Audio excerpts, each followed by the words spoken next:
Bryan Paul, our guest on Authors First. Tony K in the studio. Thanks for joining us, everyone. I was so absorbed in creating these stories and these, scripts that I would write. And I became interested in poetry also.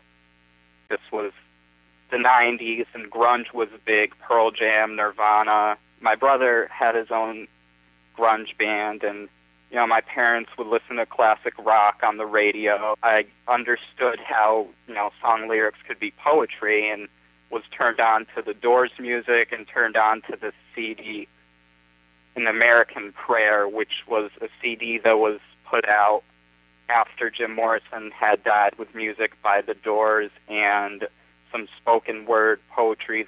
And listening to this CD, this is where I got into poetry and started to develop my own style. And I wanted to be sort of heavy and philosophical. I was in middle school, so I didn't have that much knowledge of philosophy and stuff like that. But I tried, and eventually it just became, my own experiences.